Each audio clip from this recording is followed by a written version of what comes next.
Hey everyone, welcome back to Mr. English Daily, the podcast where we learn real English through real conversations. I'm Luna. And I'm Leo. And today we're not giving you a grammar lesson. No rules today, no lists, just a story. A travel story, specifically a London story. A London story that did not go the way we planned. At all. Not even a little bit. But honestly, looking back now, I think that's exactly why it became a good story. Because the perfect days are nice to live, but the messy days are the ones you actually remember. The delayed trains, the wrong turns, the wet shoes. The wet shoes especially. We will get to the shoes. We will definitely get to the shoes. But first, a quick note for our listeners. This episode is B1 to B2 level, which means the English is natural and conversational. Not too slow, not too fast, just like a real talk between two people. And as we tell the story today, we'll introduce some really useful vocabulary, words that help you describe travel, confusion, unexpected moments, and everyday feelings with more confidence. When each new word appears, we'll explain it right there inside the conversation, so you don't need to pause. Just listen and it will make sense naturally. And at the end, we do a full word tour, all the words together with clear meanings and example sentences. So stay with us, get comfortable, maybe make yourself a drink, and picture two people who left the house feeling completely ready for a lovely, organized London day. We had a plan, a beautiful plan. A very beautiful, very fragile plan. So fragile. Okay, Leo, take us back. Where does the story begin? It begins at the train station. Early morning, we arrived with time to spare, which immediately made us feel proud of ourselves. Too proud. Dangerously proud. We had our bags, our tickets, our route saved on the phone. I had even checked the weather the night before. You told me about the weather 3 times. Because it was relevant information. It was fine weather, Leo. You said mostly clear skies. And yet, yes, we'll come back to that. the station was busy, that kind of sharp, fast morning energy where everyone is moving quickly and holding something hot and pretending they are completely calm. But nobody is calm at a train station in the morning. Everyone is just performing calm. Performing calm, that's exactly it. And then the board changed. Our train was delayed. Not canceled, just delayed, which is a very particular kind of frustrating. Because when something is canceled, you can react. You can find a new plan. But delayed just means wait. Stand here. Keep looking at the screen. Don't go too far. Don't relax. Just wait. And we waited. And then the platform changed. And that is when the commotion started. Commotion. Good word.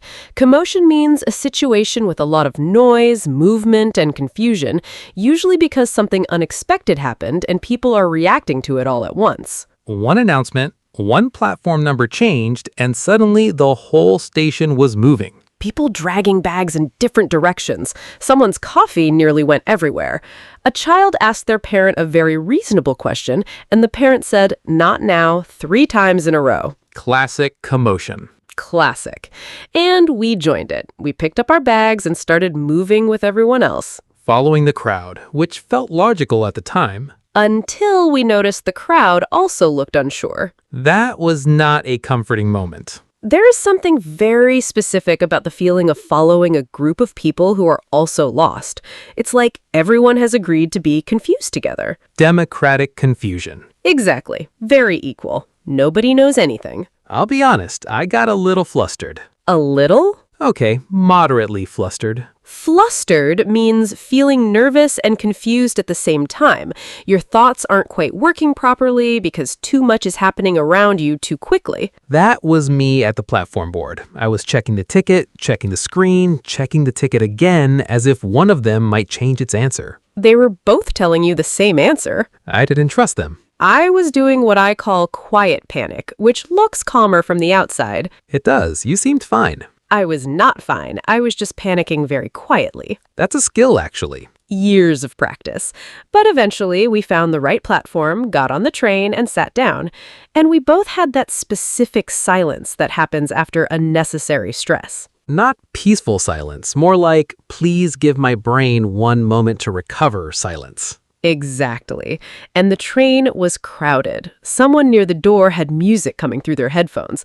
Not loud enough to be rude, but just loud enough that you could hear it and couldn't quite identify the song. That's its own kind of uncomfortable. Very. And someone else was eating crisps with absolutely no hesitation. Full confidence, maximum crunch. Respect, honestly. Some respect, yes. But by the time we arrived in London, I felt disoriented. Disoriented, yes. Disoriented means you feel confused about where you are or what's happening. Your brain hasn't caught up with the situation yet. You're not lost exactly, but you're not quite oriented either. That was me stepping off the train. The delay, the platform change, arriving later than planned. My brain needed a moment to catch up. And London doesn't really give you that moment. No. London gives you exits, escalators, signs pointing in 4 directions, announcements, the smell of coffee from somewhere you can't find, and approximately 300 people all walking with purpose. It's exciting, but it's a lot. It is a lot. But once we got outside, I remembered why we came. Because London is still London. Even when you're slightly disoriented and your train was delayed, when you come out and see the red buses and the old buildings and all that movement, something in you wakes up a bit. We said, okay, we're late, but the plan still works. Westminster, Big Ben, walk by the river, find lunch somewhere good, maybe Covent Garden later. Flexible, but still structured. Emotionally calm, physically slightly rushed. That is a perfect description of us. We were walking fast while telling each other there was no hurry. It's a London thing, I think. Everyone walks quickly and calls it a leisurely stroll. And we reached Westminster, and Leo, for a few minutes, it was genuinely lovely. It really was. Big Ben is one of those things that you've seen in photos so many times that you think the real version will feel smaller, less impressive. And then you're standing in front of it, and it is enormous. And old and certain, like it has never been stressed about a train platform in its life. Complete confidence, pure tower energy. We stood there for a bit. We could see the London Eye in the distance. The river was right there. I thought, okay, this is the day. This is the moment the plan was leading to. 5 beautiful minutes of successful tourism. 5 wonderful minutes. And then the sky changed. Just a few drops at first. And we did what everyone does. We looked up, looked at each other, and collectively decided it wasn't really raining. The classic denial. We kept walking with great optimism. Very misplaced optimism. And then the rain stopped being polite about it. It became heavy, steady, not dramatic, just serious. The kind of rain that isn't angry, just committed. We had no umbrella. We had no umbrella. I had checked the weather the night before. You had said mostly clear skies. I stand by that forecast. Something went wrong between the forecast and reality. Something did, and within a few minutes we were completely drenched. Drenched means totally, completely wet. Not a little damp from a few drops. We mean soaked through, every layer. My jacket, my shoes, one specific sock that felt particularly betrayed. The left one? Always the left one. I don't know why that is. Neither do I, but the left sock was finished, and we were standing near Westminster trying to protect our phones and whatever dignity we had remaining. Not much dignity remaining. Minimal dignity. And I remember looking at you and trying to think of something positive to say and genuinely struggling. You said, well, at least we saw Big Ben. That was all I had. It was technically true. It was. And that moment taught me something, actually. Confidence is a wonderful thing to have when you travel, but it is not waterproof. That is a sentence that should be somewhere official. I will accept that. But the rain changed everything. The original plan, the slow walk by the river, the relaxed route to Covent Garden, suddenly felt unrealistic. Wet shoes change your relationship with long walks very quickly. Very quickly. So we adjusted. We said, Covent Garden has covered areas. Let's head there. And I looked at the map. And I said, I think there might be a faster way. There it is. In my defense, Leo. I genuinely believed it. You said it with such confidence. And that was the problem. I had the confidence without the information. You said, I think it's just down there and then left. It was not just down there and then left. No, what followed was a detour. A detour means a different route from the one you originally planned, sometimes because you chose it, sometimes because something blocked the original way, and sometimes because someone read the map with excessive self-belief. Someone. A person who shall remain Leo. We walked down one street, then turned, then checked the map again, then turned back, then ended up further from Covent Garden than when we started. We did discover a very charming side street. We were wet and hungry, Leo. Still a charming side street. Poor timing for charm. I accept that. And I was also trying to hold my phone at a useful angle while the rain kept landing on the screen. The map kept rearranging itself as we moved. The map was not helping. The map was fine. We were the variable. That's a kind way to say we were the problem. You're welcome.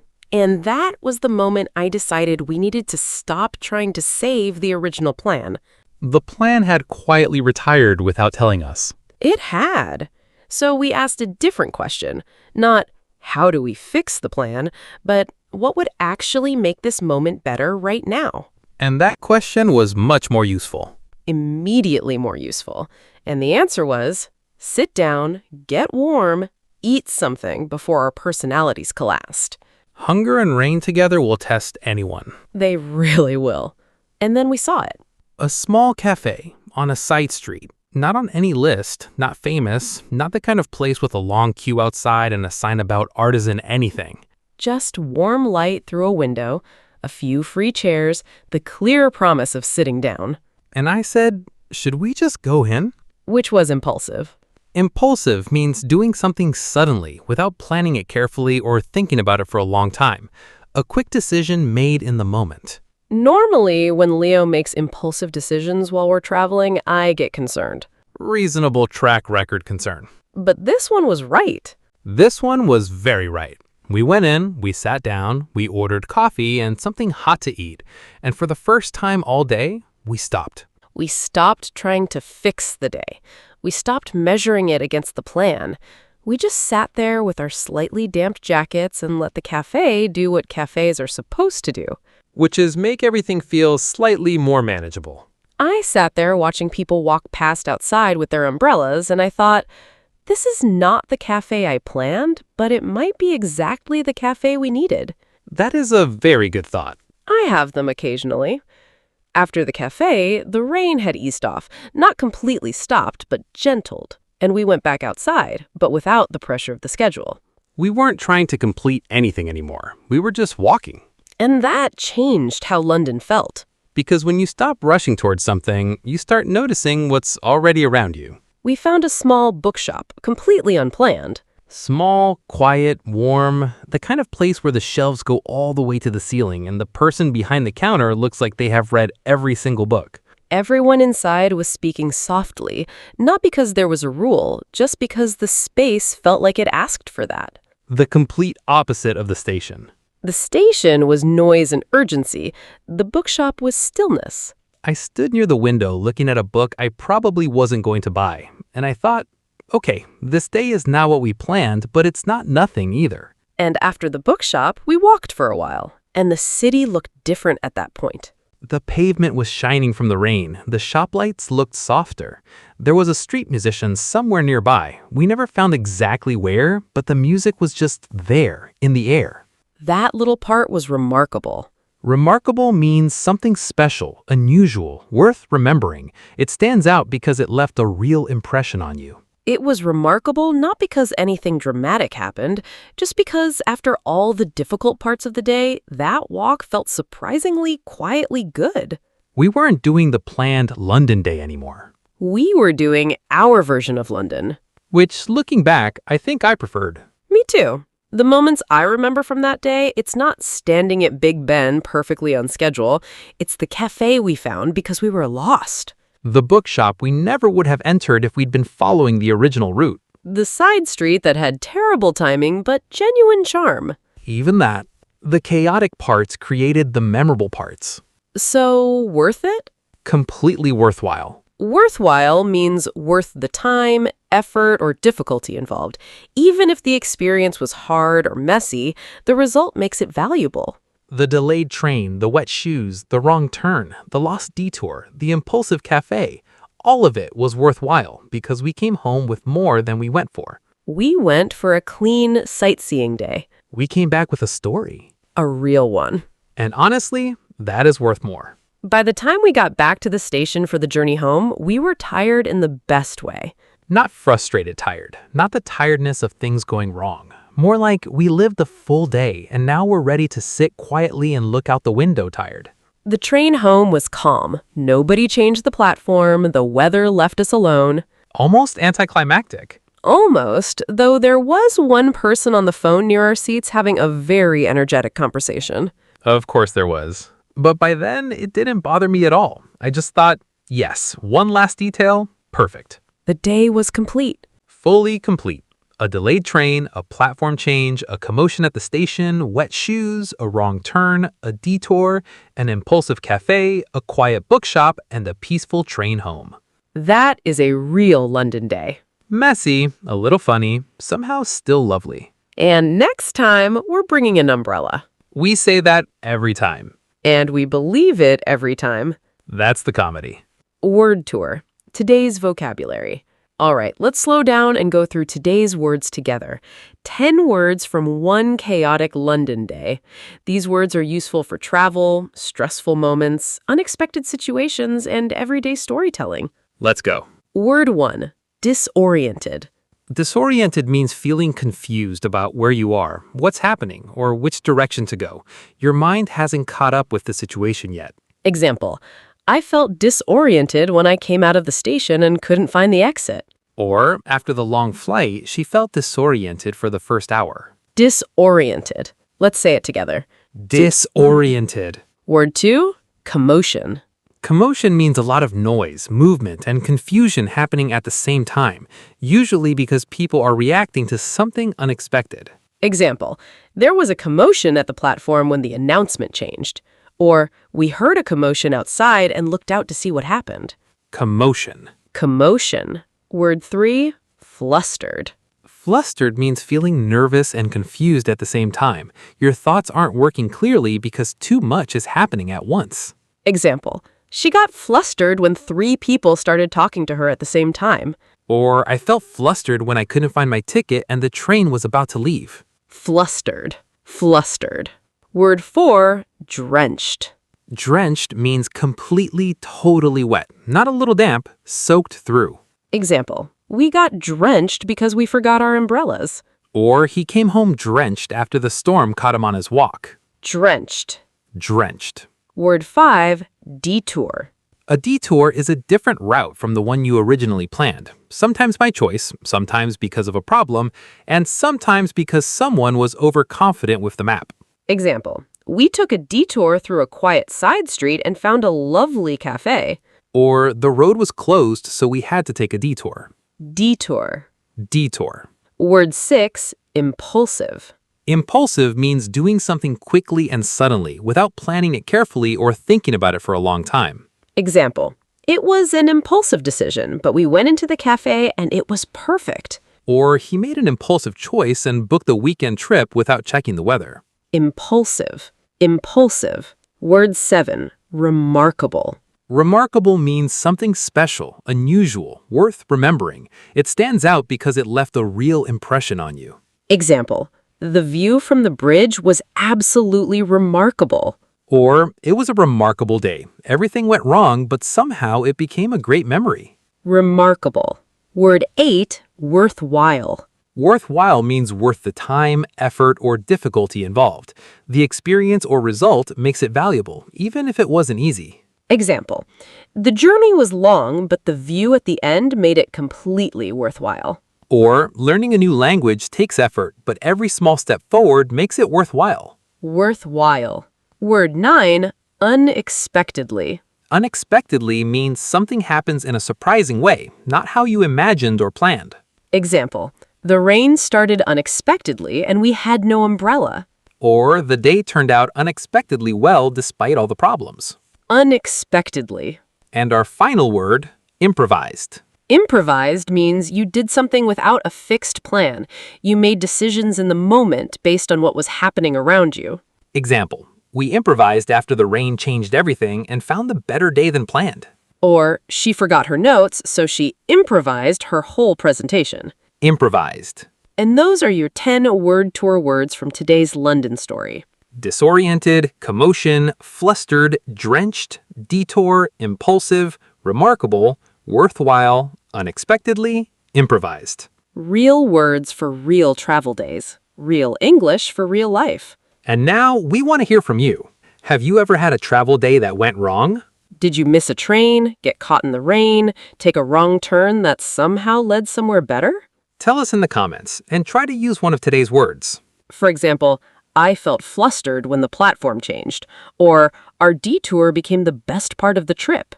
We read every comment. We love hearing your stories. If this episode helped your English or just made your day a little more enjoyable, please like, subscribe, and share it with someone who is learning English too. Every share helps this podcast reach one more learner somewhere in the world. And that makes everything worthwhile. Take care of your English. And take care of yourself. I'm Leo. I'm Luna. And this is Mr. English Daily. See you next time.